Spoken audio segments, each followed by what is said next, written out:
welcome to day one of the 18th edition of the World Athletics Championships, coming to you from Hayward Field, Eugene, Oregon. We've had a World Junior Championships here in 2014 and a brilliant World Indoor Championships just up the road in Portland in 2016. But this is the first ever outdoor World Championships on US soil.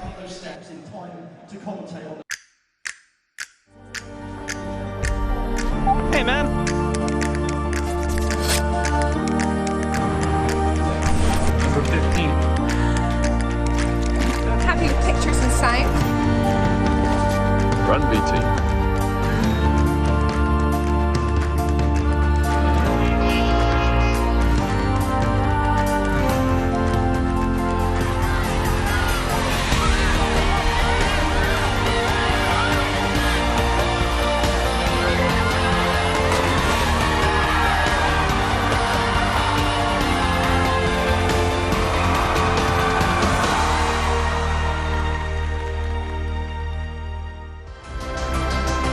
Eugene, or Tracktown USA as it's known in athletics, sits about halfway down the coast of Oregon in the Pacific Northwest of the United States. Geographically, Oregon is so diverse. The city of Eugene straddles the Willamette River, and there's a heavy emphasis here on recreation, lots of hiking, biking, paddle boarding.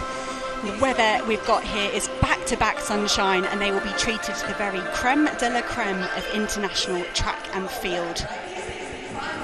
The US has topped every medal table since the World Championships in Helsinki 1983, and it's hard to bet against them doing the same here. Hayward Field has undergone a phenomenal renovation, and it's set to host a fantastic 10 days of action, 15 track sessions. We will also have the walks and marathons going on in the local Eugene Springfield neighborhood.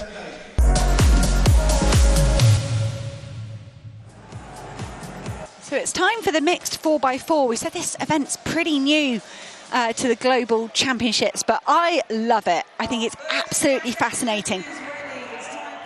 First three automatically through to the final, plus two non-automatic qualifiers.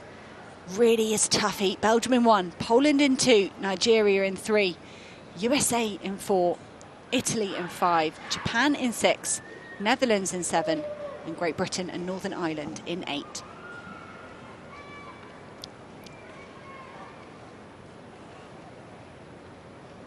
Set. So they're away in this first heat of the mixed 4x4. Defending champions USA in the middle in lane 4. You can see they've already made up some ground on the Italian team outside them. Edwin Goodwin making up ground on Lorenzo Bernatti. It's a long stagger here in the mixed 4x4. The second leg runners will break down the back straight, so we've really got to look at when the baton gets handed over and who hands it over first to give us an idea of who's in the lead. This is a good run from Great Britain's Joe Breyer, doing really well to hold off the Marcin Bonavaccia. Just drifting to the inside of his lane there. He's got to be really careful. So have a look, see who's going to hand over first. It is going to be Holland, just ahead of Great Britain, just ahead of USA. Italy and Japan hot on their heels. The Polish team perhaps slightly behind, but we will see these athletes continue in their lanes and they'll break in on the back straight. Yeah, really unusual to see Poland so far behind there, but we've talked about how good the Netherlands are these days. Laika Klaver, the 200 and 400 metre specialist, she hits the front as we would expect. The Netherlands look good, don't they? Of course, we've got the USA as well behind them, looking really, really strong though, Klaver. She hits these 400 metres really quick, the first 200 metres, but she's holding on really, really well here. Just seeing pictures there of Zoe Clark from Great Britain. Italy are overtaking Great Britain now for third place. Really congested there for that third place, and you can kind of see the advantage of putting your faster athletes on the first legs.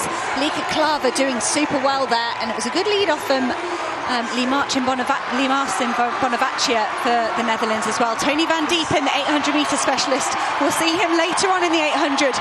Just trying to hold off Vernon Norwood there. That was an aggressive move from Tony van Diepen, and it is necessary. You want to hold on to that lane 1 position. If you can hold that through 200, your runner that you're handing over to will stay in lane 1. I think that's what Tony van Diepen was doing there.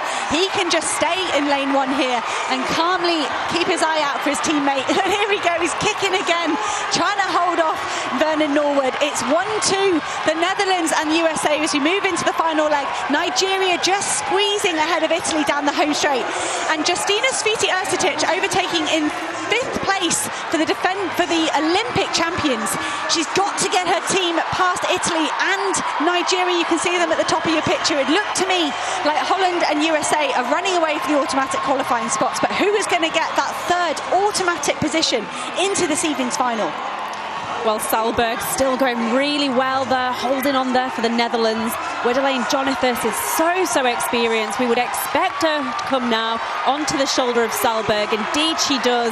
She's having to run wide is Jonithus. I think we were going to expect it was a USA victory, but who is coming there down the home straight? It is Poland. Can they come past Italy? Can they get that automatic qualification? Yes, they can. USA, Netherlands, Poland, first 3 automatic. As always, what a run from Justina Sviti-Ercetic. She anchors so many of their relays so superbly.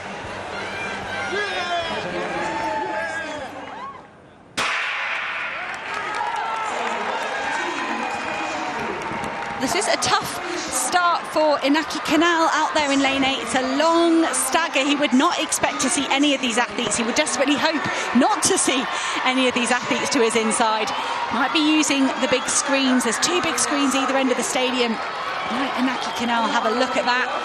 Good running there for the Jamaican team. Demish Gay already up on Christopher O'Donnell on his inside. So it could be Demish Gay of Jamaica handing over first.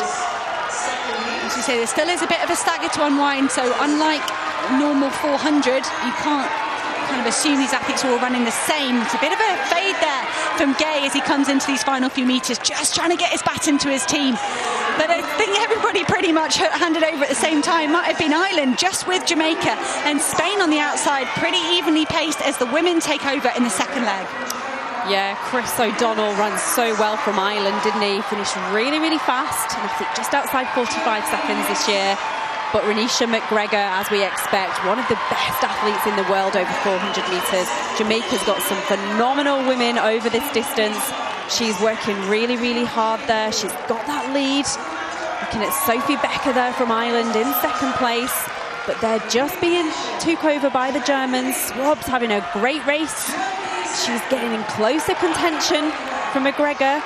And Spain are coming through, Dominican are coming through. You could literally throw a towel over everyone. Caulfield there from the Dominican, finishing really quickly on the second leg. Oh, and they've navigated that so well. There must be some super experienced relay runners down there, because that was 5 athletes changing the baton over at the same time.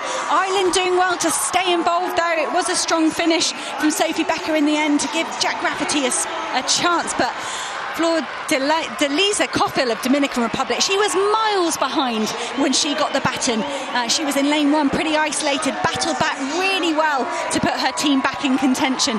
Alexander Orgando, fantastic individual runner, just kind of controlling the front of the field. You feel Orgando's just going to lift his pace here. This is going to be another congested changeover, and look at Jack Rafferty of Ireland finishing hard. Karine Bartley of Jamaica finding a little bit extra, but that's some serious congestion down there. I think everybody stayed on their feet. That looks like it was a clean changeover, but the top 4 spaces still really tight together. And look at Rashidata Adegliki of Ireland. She's a youngster. We've seen her winning medals on the European age group stage, but here she is against the seniors. And Mara Lady Paulino of the Dominican Republic leaving the rest of them behind. At the moment, the top 3, Dominican Republic, Jamaica, Ireland, that is your automatic 3 into the final. Can Spain find anything else in the closing stages, or is that the automatic spots to the final? It's all to play for in the final 100 metres in this mixed 4x4. Well, Paulino there, the Olympic silver medalist, she's bringing the Dominican home. But look at Ireland, look at Ella Henley, she's amazing. She's run a 50.7 this year to overhaul Jamaica for 2nd position. Wow, Ireland have come here. They have done so well. They've made that World Championship final.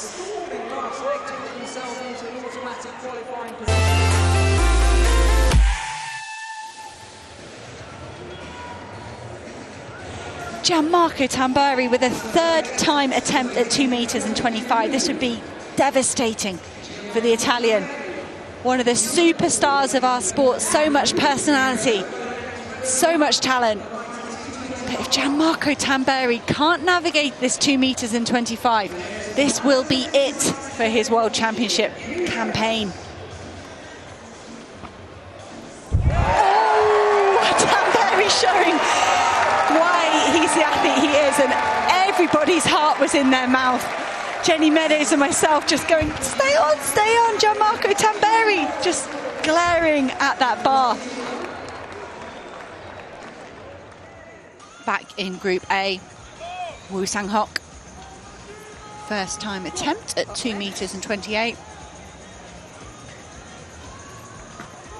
And he makes that look easy work, miles over 2 meters and 28. I've got to say, Woo Sang-hock and Mutas Barshim have looked untroubled by any height. What can the Canadian captain, Django Lovett, manage here? His co-captain, Gillian Weir, she's in the second pool of the women's high jump. I'm sure she's watching on. Lovett making great work down here this morning.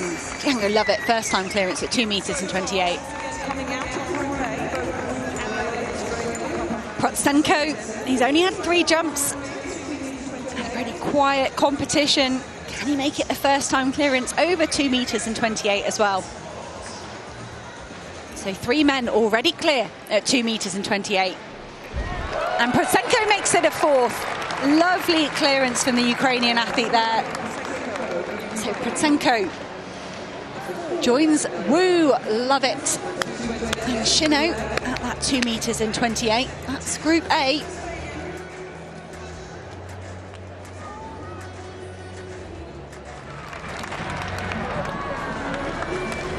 Here's another look at Mutas Barshim. This will be his first attempt at 2 meters and 28. First attempt at 2:28.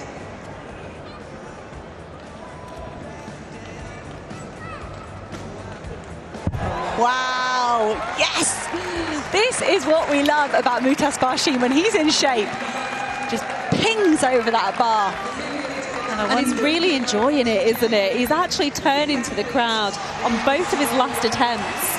He almost seems like he's like, wow, that was easy, guys. I'm enjoying this. Tamberi then.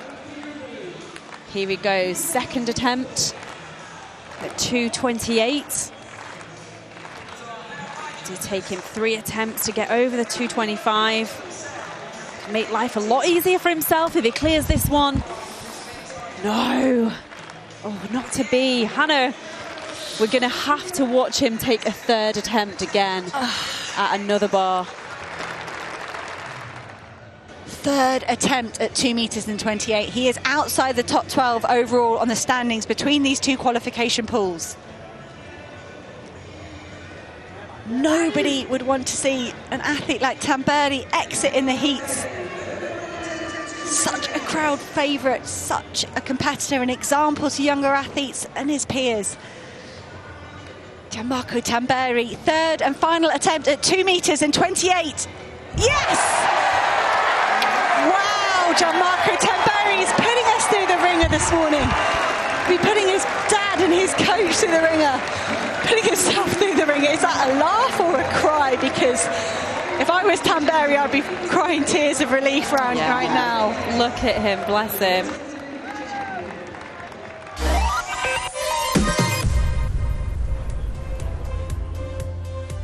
Well, it was at 1:10 as the temperature began to climb here on the eastern side of Eugene, Oregon, that this field of 41 athletes got underway, representing 26 nations. We knew the temperature would climb through the early afternoon period. And there are so many ambitions and hearts in mouths as the race got underway. But the writing was on the wall for many of these athletes from early on, because the pace was fast and furious from the word go. The Chinese dominating the first laps, but well, it was a Peruvian, an unheralded Peruvian, who was to take control of things pretty early on in the race. The lap times became very, very consistent at around 4:20 per lap between the 4th and 8th kilometers. Garcia Leon of Peru applying the pressure and pulling away from the pack with one of the Chinese favourites, Qiang Shiji, the bronze medalist 11 years ago in the World Championships, who carried an enormous amount of experience. Garcia Leon, though, broke away in the latter stages as she applied the pressure kilometre after kilometre, lap after lap, this 500-metre long circuit, giving no shade at all from the sun. They were side by side for a long time, the vast majority of the race indeed, and with a pace of 4:25 per kilometre, Garcia Leon was walking towards a huge new national record. We all wondered whether she could maintain it up against the mighty power of one of the best of China. Indeed, Qiang's personal best at 1 hour 24 is some 3.5 minutes quicker than the eventual winning time. But eventually Garcia Leon showing enormous determination and patience, breaking away from Qiang inside the final quarter of the race. And then it was Ziblo, Katarzyna Ziblo of Poland, who very unexpectedly began to make inroads, having been up in the top half dozen through the middle of the race, moving into third and then chasing down Qiang. That happened at around 18 kilometers, and Ziblo took reinforcement from that, pulled away from the fading Qiang very quickly indeed. The performance of Garcia Leon, though, in the latter stages remained quite marvellous. She heard the bell, clicked her own watch as she heard the bell, can you believe? Still very much in control of things, and never gave Ziblo a sniff at any chance of catching her. The gap remained at around 20 to 22 seconds through that final lap. When Garcia Leon came across the line, it was in glorious isolation after a wonderful performance. There won't be many better, more dominant performances than that over the next 10 days at these 18th World Athletics Championships here in Eugene, Oregon. Katarzyna Ziblo coming home for a glorious silver for Poland. Delight for her, and a massive new personal best and national record, as had been the case for Garcia Leon. And Qiang did indeed hang on for that bronze medal. Reward for her for a very, very tough race. She suffered dramatically in the last 2 or 3 laps.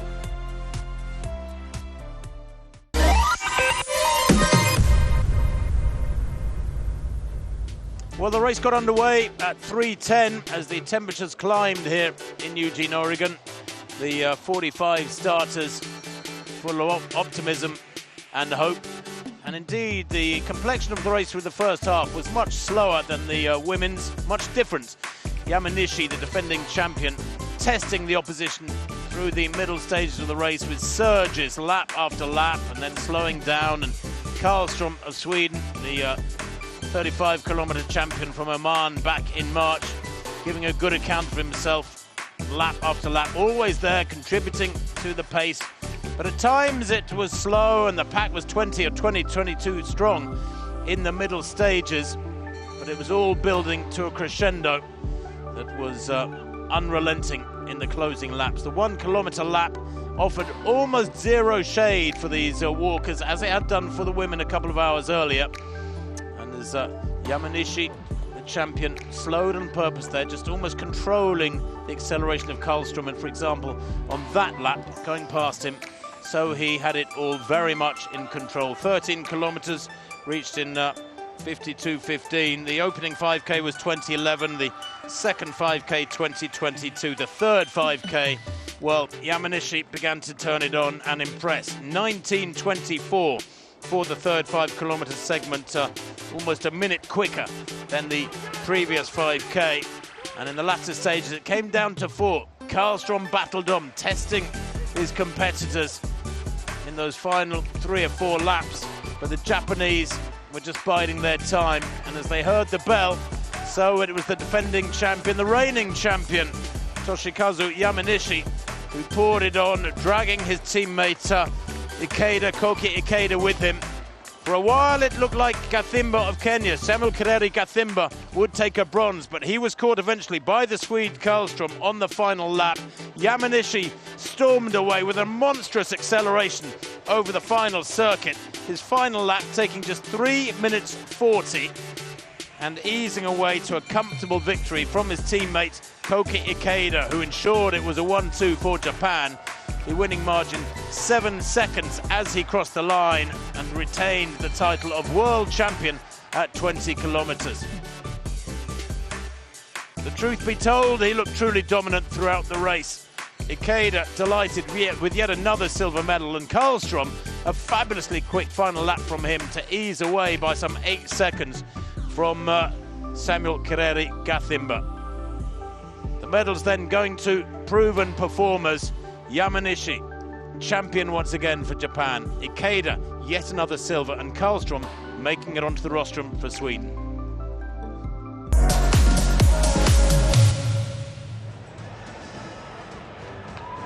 This is the first heat of the men's 3,000-metre steeplechase.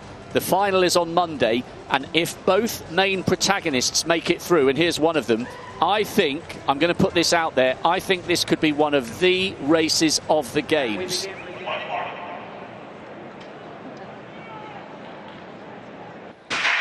So the first of 3 heats in the men's 3,000-metre steeplechase. El Bakkali has gone straight to the front, but then he looks over his shoulder, dribbles his way out into lane 2 and says, no, not interested, come on, somebody else do the work. El Bakkali, the Olympic champion in the red. 600 to go.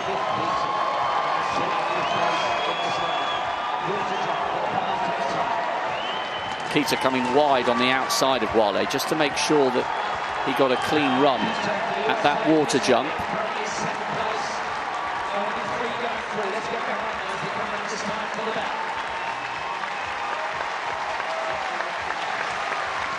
Wale from Kita. El Bakkali tucked in 4th. Leonard Bett followed by Kibiwot. Only the first 3, remember, guaranteed a place in the final on Monday night, and what a final it promises to be. Crowd really getting involved here, Gail. They're enjoying it. They are enjoying. I'm enjoying it.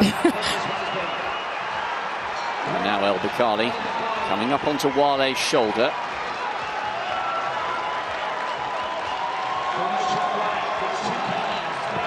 Two Kenyans in hot pursuit. Leonard Bett and Abraham Kibiwot. Martos is furiously driving. He's going to have to keep a close eye on the clock, but at least he turned it into an honest pace. El Bakkali from Wale, who's taking the 3rd automatic spot. Wale looks like he's going to be run out of it here. El Bakkali's got this race on an absolute shoestring. El Bakkali from Bett, from Kibiwot, and Genet Wale and Martos will have to wait and watch the clock. He was only 0.67 behind, but that means that Wale is not one of the 3 automatic qualifiers. But how about that from El Bakkali? What was it, 8:16 plus, and he made that look like a jog. The Olympic champion is in top form.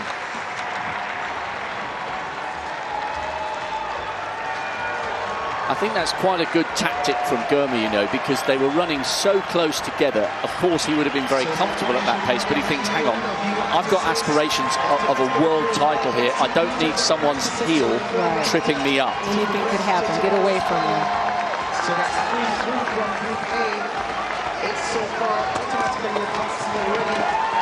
And that's an indication of someone's class, Gail. He's been at the front for nothing more than about, what, 300 metres, and he split the field instantly. Now, coming round, this time it'll be the bell. Now, Balaji is running well in 4th place.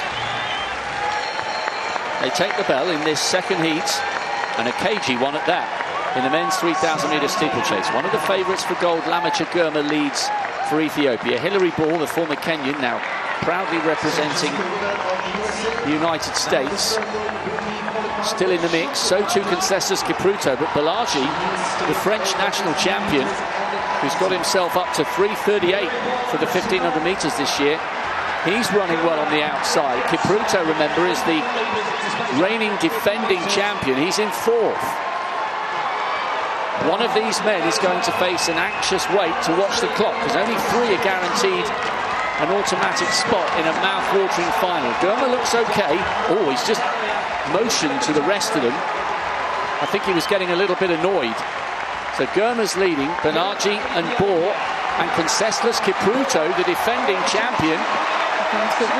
Yeah, leaving it very late, but coming home in second ahead of Bohr. Banaji will be the one who has to wait and see. Girma takes it. Wow. I mean, El Bakkali made the first heat look easy. Girma made the second heat look easy. And as if this final couldn't get any more mouth-watering, that's the best performance I've seen from Concessus Kipruto since he won this title, beating Girma by 100th of a second 3 years ago. The defending champion is back.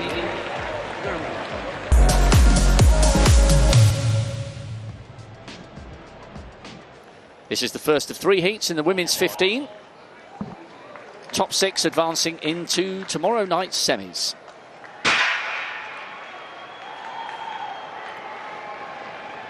Gail Devers alongside me, enjoying this first evening session of athletics in the stadium. Gail, a lot of people quite excited about Sinclair Johnson running over the 1,500 metres. She certainly caused some waves this year, not just breaking 4, but by taking the national title and beating the likes of Elle St. Pierre to that crown. She did. And you heard when they introduced her how everybody got excited. So we're looking forward to her doing great things.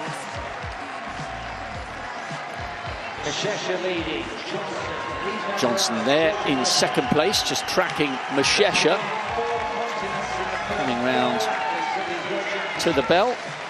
Georgia Griffith paying close attention to the early pace. Looks like it's Vanderlist just on the inside, the Belgian. And Laura Muir, second from the rear, the Olympic silver medalist, finally getting her hands on a global medal. I was really pleased for her because she was brave in Rio. It was a funny final in Rio in 2016, the women's 15, and Laura Muir really got caught in no man's land, as it were, and she took the pace on and ended up getting outburnt. And that was a year where she was running 3:58s and 3:57s for fun. So it was brilliant to see her finally get that global medal in the Olympic arena, but she's just towards the back and hasn't had a perfect season. How difficult is it, Gail? Certain athletes seem to ride high from the confidence the season after becoming an Olympic champion, but you also see what I would sometimes describe as an Olympic hangover. Can it sometimes be difficult the year after you've either achieved your lifetime goal of winning a gold, or in the case of Laura Muir, you've finally got your hands on a global medal, even if it isn't the gold? Can it be difficult to re-motivate? It can be. You know, there's also the pressures of, you know, I hear people talk about, you know, it was hard to have to deal with what's expected from you after winning, you know, and then the pressure that you put on yourself. You're the target now. And so some people take that a little different. So it depends on the person, but yes, it can be difficult. Well, Laura Muir's face is a picture of concentration. And she now has moved through onto the shoulder of Mashesha. Johnson now a little bit boxed on the inside. Pen Freitas, the Portuguese athlete, 4:07 this season. By the way, I mean, women's athletics, the figures and the stats, sometimes we can overburden ourselves with statistics in athletics. Do you know, I was thinking, Gail, when I used to watch the women race over the 15, there was something magical about breaking the 4-minute barrier. So I just had a little tickle. 11 women have already gone inside 4 this season, and there's still a lot of athletics to come this year. 20 years ago, in the whole season of 2:02, only 5 did it. And if you go slightly slower it shows you how much this event has changed. In 2002, only 30 women ran quicker than 4:05. This season, we've already had more than 50. Wow. So the volume of women running world-class times in this event has doubled in 20 years. Doubled, at least. That's amazing. Right then, we've been talking about the stats and the history. Let's get back to focusing on this race. With 500 to go, it's getting tasty, isn't it? Mengesha leads. Laura Muir in second place. Johnson getting roared on by the home crowd. Georgie Griffith coming through on the outside. Mengesha, Muir, Georgie Griffiths, Johnson. Really good running by those at the front. And Sabatini also making it through.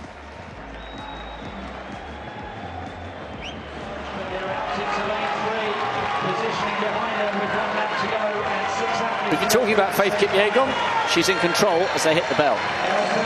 Listen to the roar of the crowd. I mean, they're really getting into this. Kipyegon leads. Jess Hull coming up onto her shoulder. 6th in the world indoors over the 3,000 metres, so she's got really good speed endurance in her legs. Jess Hull.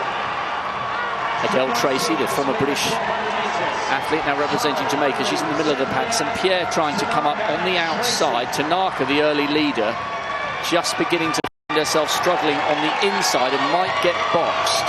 Oh, big move. Well spotted there, Gail. Big move there from St Pierre. Just on the inside as Hailu comes round on her shoulder. No need to panic and no need to burn up for the win, because 6 are coming back for the semis, joining the likes of Mengesha and Laura Muir. But it's the woman who took that title ahead of Laura Muir last year who's going to lead them home.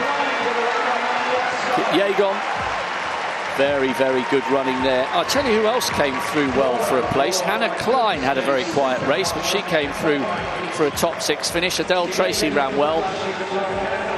Good running there from Faith Kipyegon. Never troubled, never bothered, and I tell you what, she made 4:04 look like a job. She did. Winnie Chebet, her experienced compatriot, is in 3rd, and now we've got 2 little groups, and this front group of 6 is beginning to put some daylight between themselves in the second half of the field.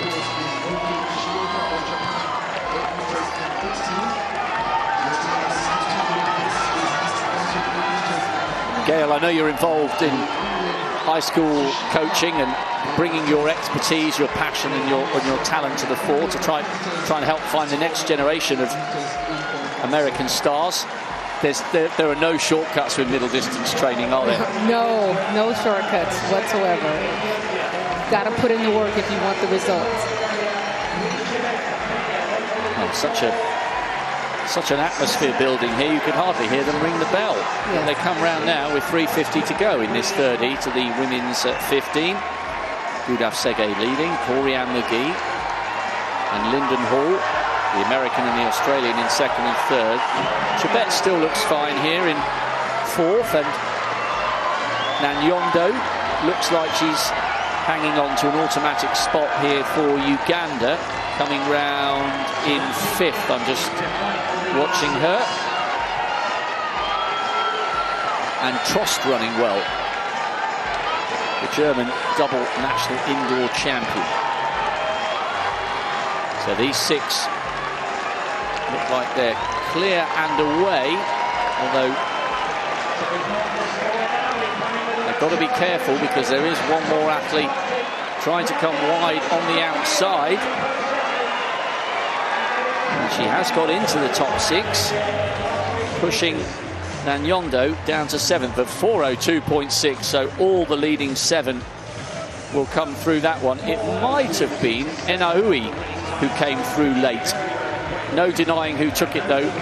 Gudaf Sege looking really comfortable. Well, she's going to need the race of her life to beat Faith Kipyegon, but if she can make a 4:02 plus change that look that straightforward, she's clearly arrived here in fine form.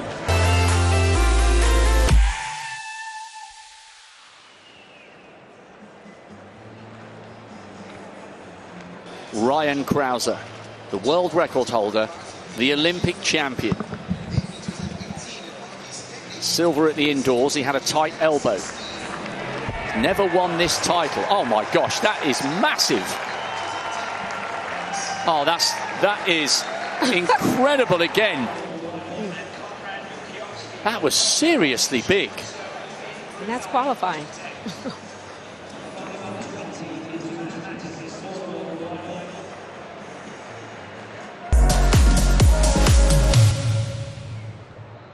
The first of 7 heats in the men's 100 meters. Top 3 coming back for the semis.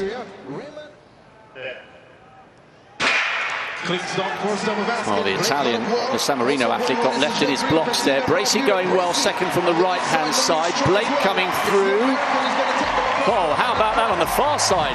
Ikebwo ran really well behind Bracey, and he's actually denied CJ Green an automatic place in the semis.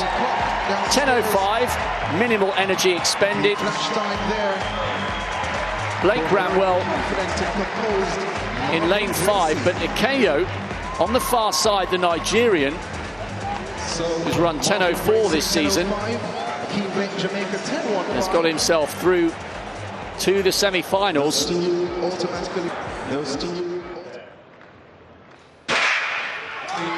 Right, watch for the American to get away well, and indeed he has done. Siu Bing Tan, the fast starter, is going backwards a little bit. Ash coming through, and Hughes on the far side. 9.79. Hang on, I'll say that again.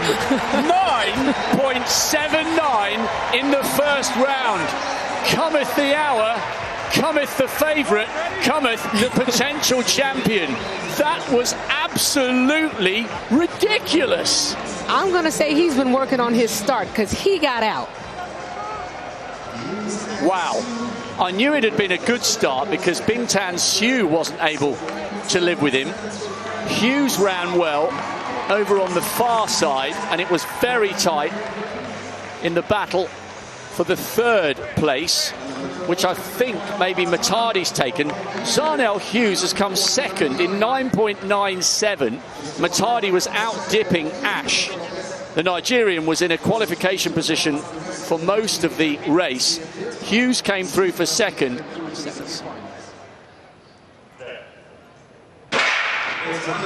They're away first time. Brumel going well. Denascimento trying to go with him. And what about that from Arthur Cisse? Cisse on the far side. He takes 2nd. Well, it's not 9.79, but that's another very, very good piece of qualification. 9.89. Denascimento ran really well for 3rd there. Blake will be disappointed to miss out on an automatic spot. It's really hard, this, because if you hadn't seen Fred Curley's 9.79, our mouths would be agog and aghast at 9.89. But I think he had a glitch at his start. He didn't take off when the gun went off. It looked like he hesitated, and then he went. Really good run by Cisse as well for Côte d'Ivoire. I was really pleased for him.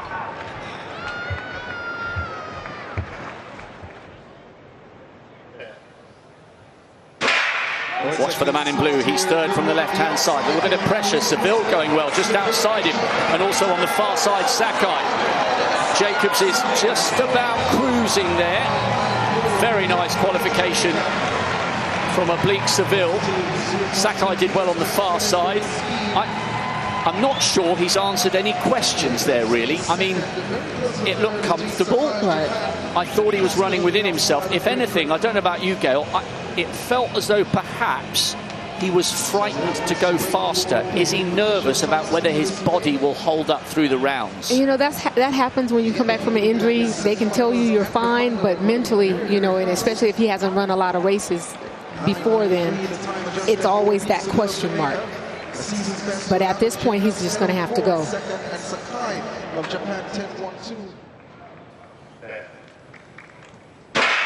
Good start. Blake takes a while to get up into his running. Tebogo going really well, the young Botswanan. What a talent he is. Blake's quite happy just to stand around and watch. Tebogo, Brown and Blake making it through. This track is so fast. That is a new lifetime best for Tebogo. He won the World Junior title last year. And what a confident piece of running, especially drawn in the lane adjacent to someone who's achieved the heights and the feats that Johan Blake has. It's a World Junior record. Not only a PB, not only a national record, top of the pile. Coleman looked a little bit tentative earlier this season, but that's a fantastic start from him, and de Grasse has been left behind a little bit here. Coleman easing up towards the line. De Grasse closing for second, 10.08. It was composed, it was controlled. Cardoso very nearly denied Azamati the third spot. The Brazilian was there or thereabouts in the battle for third. I thought de Grasse ran really well over the last 15 metres, so perhaps there are signs there that he is recovering from COVID.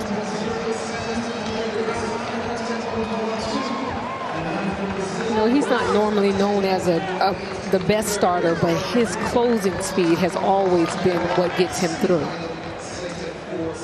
And I thought Coleman's start was fantastic. It was.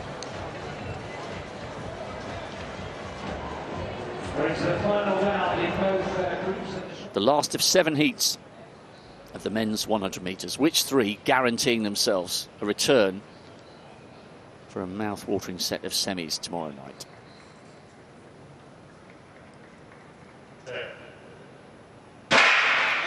Omanyala third from the right-hand side, up into his running. Sani Brown going well, nearest the camera, and so too Nita of New Zealand driving towards the line. Those are the 3 qualifiers. Well, it was okay from Omanyala, considering he's had that horrendously disrupted build-up. What a fast track this is. I make that only 100th outside Sani Brown's PB. That was an excellent run from him. And so too the New Zealander, who I'm pretty sure would have beaten his personal best. He's slightly ungainly, but deceptively effective.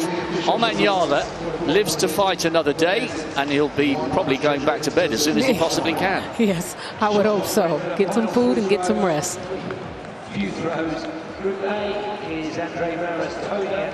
National record, actually, not just a PB for Osi and Kieta. 10.08. Absolutely incredible. Curley, 79. Bromell, 89. Seville, 93. All the way down to Matadi coming home inside 10 seconds. 7 men breaking the barrier. Blake looked pretty comfortable in 10.04. Sambine making it through as a non-automatic qualifier, and of course we had that national record for Osi and Kieta of New Zealand. Andre de Grasse closed well. Eric Cardoso, the slowest of the qualifiers, 10.18. It was a good run by the Brazilian.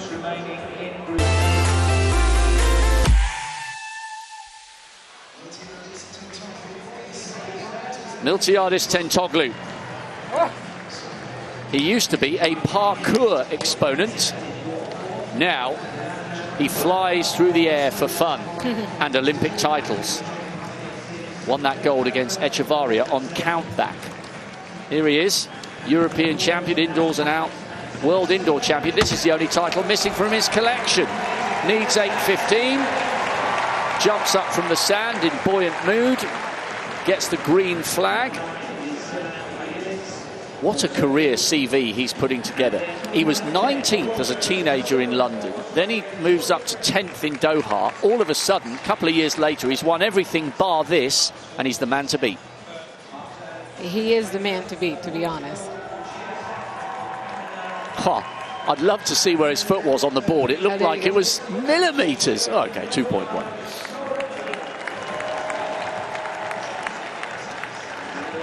.803. Looks comfortable.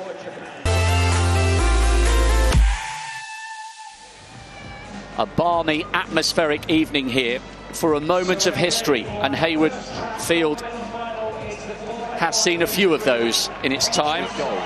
Italy in 1, Nigeria 2, Netherlands 3, Dominican Republic 4, Ireland 5, United States in 6, Jamaica 7, Poland 8. The first track final of Oregon 2022. This could be very special indeed.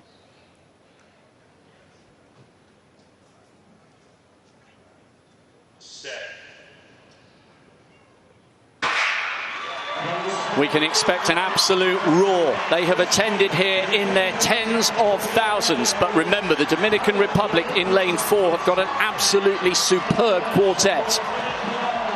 He's going well, Feliz, at the moment, but the American, Godwin, already up and past the Irishman.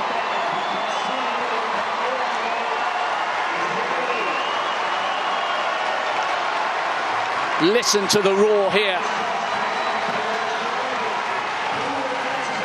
The Dominican Republic beginning to struggle here. USA clearly in first. Listen to the noise for Felix. Listen to this.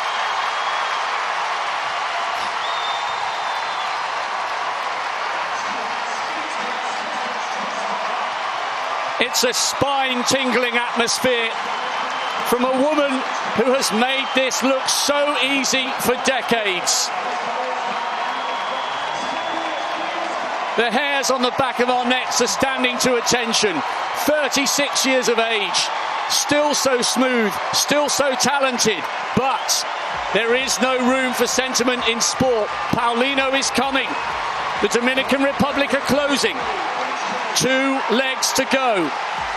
Felix signs off in style, but will it be a medal, and which colour? Dominican Republic ahead of the United States. The Dutch going well in third. Ogando is a fine 200-metre runner and 400-metre runner. But Vernon Norwood is having one of the best seasons we've seen from him, and he looks really comfortable in second place. Bartley of Jamaica has come storming round past Van Diepen, but Van Diepen's got that 800-metre strength and is coming back at the Jamaican, who might tie up here. You can hardly hear yourself here in the stadium. USA into the lead once more. Dominican Republic second.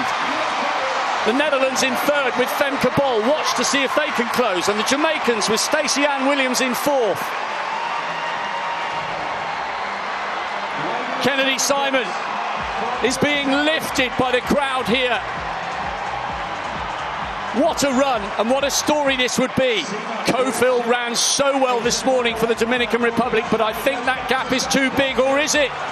Cofield is closing here. Bol looks as though she's got third. Pretty much wrapped up here, although Williams is running well for Jamaica. She needs to hang on here, Kennedy Simon. Cofield of the Dominican Republic is closing. Has she got enough room? It's America or the Dominican Republic. Oh, you never read the script. Dominican Republic take it. Femke Bol comes through for silver for the Dutch. And it is a medal for Allyson Felix, but the curtain comes down with a bronze instead of a gold. That is why we love watching sport. That is why we love athletics. Yes, there was passion.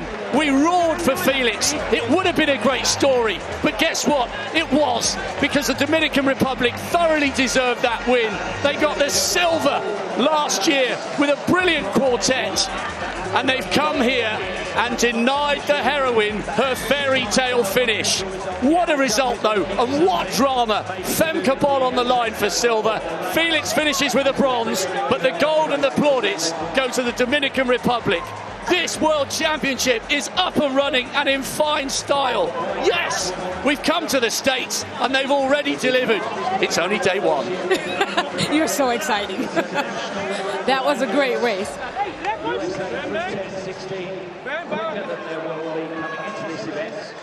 Poland in fourth, but the judges are reviewing that.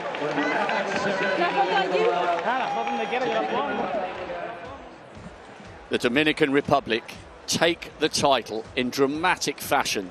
So nearly the gold for the Dutch. Femke Bol charging towards the line.